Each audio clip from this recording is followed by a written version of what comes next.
नमस्कार। मैं सुनील कुमार आपका स्वागत करता हूं आपके अपने चैनल क्या ऐसा होता है। दोस्तों, आप एक बात जानते हैं, मेरे पास लोगों के फोन आते हैं तो वो मुझे बताते हैं कि गुरुजी हमें एक ऐसी पूजा करना चाहते हैं जिससे काल सर्प दोष हमेशा के लिए खत्म हो जाए। यहां तक कि जितने लोग भी काल सर्प दोष से निवारण करने के लिए उज्जैन या त्र्यंबकेश्वर जाते हैं, इनके दिमाग में एक सवाल रहता है और काफी लोग तो पूछ लेते हैं, काफी लोग नहीं पूछ पाते कि काल सर्प दोष की जैसे ही मैं पूजा करवाऊंगा तो ये हमेशा के लिए खत्म हो जाएगा। बल्कि ऐसा नहीं होता है। काल सर्प दोष की पूजा जीवन में 5 बार कम से कम करनी चाहिए और ज्यादा से ज्यादा 9 बार। इसकी वजह यह दोस्तों, क्योंकि हमारी सृष्टि में 9 तरह के नागों का जिक्र था। 9 तरह के नाग। अब 9 तरह के नागों से मिलकर 12 तरह के काल सर्प के दोष बनते हैं। तो जब भी हम 1 बार पूजा कराते हैं, 2 बार पूजा कराते हैं, 3 बार पूजा कराते हैं, तो यह पूजा का फल उनके अनुसार चलता जाता है। तो अगर आप भी ये बात सोचते हैं कि 1 बार पूजा कराने से काल सर्प दोष हमेशा के लिए खत्म हो जाएगा, तो कम से कम इन सब चीजों के बारे में मत सोचिए। कुंडली में राहु जहां पर मौजूद है, केतु जहां पर मौजूद है, सूर्य जहां पर मौजूद है, वो कुंडली आपकी बन चुकी है। वो वहां से हटने वाले नहीं है। वहीं पर अपना प्रभाव आपके जीवन में दिखाएंगे, वहीं पर दिखाएंगे। तो यह बात ध्यान रखिए। आप ये मान के चलिए कि आप काल सर्प दोष से निवारण की पूजा करने जा रहे हैं। इस पूजा का फल तो आपको मिलेगा ही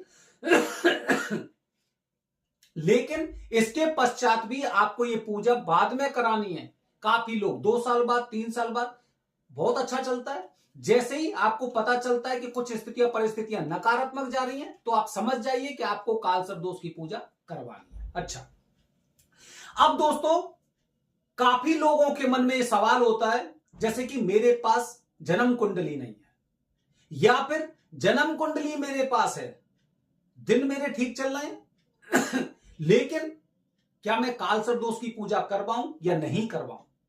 तो दोस्तों, मैं आज आपको 2 लक्षण बता रहा हूं। 2 अगर ये 2 लक्षण आपके साथ हो रहे हैं, आप अपना रूटीन देखना, उसके अनुसार देखना। अगर ये 2 लक्षण आपके साथ हो रहे हैं तो निश्चित रूप से ये समय आ चुका है कि आपको काल सर्प दोष की पूजा करवानी चाहिए। चाहे भले ही आपने पूजा 1 साल पहले करवाई हो या फिर आपने 10 साल पहले करवाई हो, ये वो समय, ये इंडिकेशन है कि आपकी कुंडली में राहु और केतु एक्टिवेट हो चुके हैं। वो 2 वजह कौन सी है, पूरा वीडियो देखिए, अच्छा लगेगा। दोस्तों, समुद्र मंथन के समय जब भगवान विष्णु ने मोहिनी रूप धारण कर रखा था और अमृत का वितरण चल रहा था, तो आपको तो पूरी कथा पता ही होगी, पिछले वीडियो में बता चुका हूं। तो मस्तक राहु का धड़ से अलग कर दिया गया था। जब ये मस्तक अलग किया गया था दोस्तों, तो खून के छींटे पड़े थे, खून के छींटे। इस खून के छींटे से, क्योंकि अमृत पी चुका था तभी उस दरमियान कि उनसे कुछ वनस्पतियां पैदा हुई, जिनमें से लहसुन प्याज भी शामिल है इसीलिए दोस्तों, हमेशा हम बताते हैं कि जब भी आप काल सर्प दोष की पूजा करके आएंगे तो 40 दिन तक आपको लहसुन प्याज का सेवन नहीं करना है। ठीक है, ये ध्यान रखना। तो दोस्तों, कि जब ये राहु केतु का वो हुआ था, मस्तक धड़ से अलग कर दिया गया, तो खून के छींटे भी हुए थे और मुंह में से भी, उनके में से जो अमृत उन्होंने पिया था वो बाहर निकला था। तो 2 चीजें बाहर निकली थी। पहला, मुंह में जो उनके में भरा हुआ था, जिसमें उनके मुंह में जो थूक होता है, लार होता है, वो भी निकली होगी, अमृत था वो भी निकला होगा और खून भी निकला था। तो ये 2 सिम्टम्स होते हैं दोस्तों, अगर किसी कुंडली में काल सर्प दोष मतलब राहु केतु एक्टिवेट हो रहे हैं। पहला, ये लोग, इनके मुंह में से लार टपकती रहती है, लार टपकेगी, बार बार थूकने की आदत होगी। और थूकने की आदत कब बनती जा रही है? जब लोग ज्यादा नशे की ओर अग्रसर हो रहे हैं।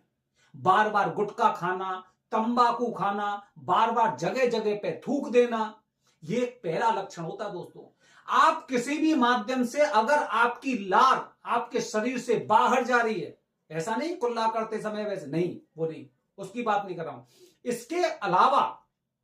इसके अलावा जितनी बार आप गुटखा, पान, बीड़ी, तंबाकू इनका सेवन कर रहे हैं, नशे से संबंधित चीजों का सेवन कर रहे हैं और उसके पश्चात आप बार बार थूकने लग रहे हैं, लार आपकी बाहर निकल रही है, तो राहु एक्टिवेट है। और राहु एक्टिवेट है तो आप मान के चलिए कि आपके जीवन में नकारात्मक चीजें बढ़ने वाली हैं, बढ़ने वाली हैं। लार आपके शरीर में से कम हो रही है। राहु ने आपके मस्तक पर आप अपना पूरा अतिक्रमण कर रखा है, आधिपत्य स्थापित कर रखा है और आपको मानसिक परेशानियों का सामना करना पड़ रहा होगा। यह भी है कि मानसिक परेशानियों का सामना करना पड़ रहा होगा, तभी आप बार बार नशे की चीजें, गुटखा, तंबाकू वगैरह ये खा रहे हैं। पहला।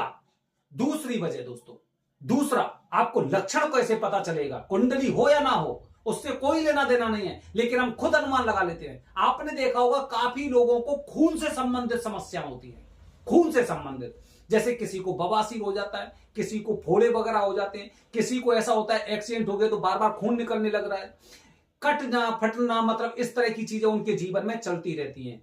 तो दोस्तों, अगर खून से संबंधित समस्याएं अगर आपके जीवन में आपके साथ चल रही हैं, आपका पीछा नहीं छोड़ रही हैं, तो मान के चलिए कि केतु एक्टिवेट हो चुके हैं। ज्यादातर जिन लोगों की कुंडली में केतु एक्टिवेट हो जाता है तो उनको कुछ इस तरह की खून से संबंधित समस्याएं हो जाती हैं, जिनमें बवासीर सबसे खतरनाक बीमारी होती है। बवासीर हो गए, भगंदर हो गया, मतलब इस तरह की समस्या होती है। या फिर काफी लोगों को ब्लड की कमी हो जाती है, खून की कमी हो जाती है, खून डालना पड़ रहा है। और तो ये दो लक्षण होते हैं दोस्तों। अपने आप अपने जीवन का एक निरीक्षण करने के पश्चात आपको पता चल जाएगा कि राहु एक्टिवेट हो रहा है या केतु एक्टिवेट हो रहे हैं।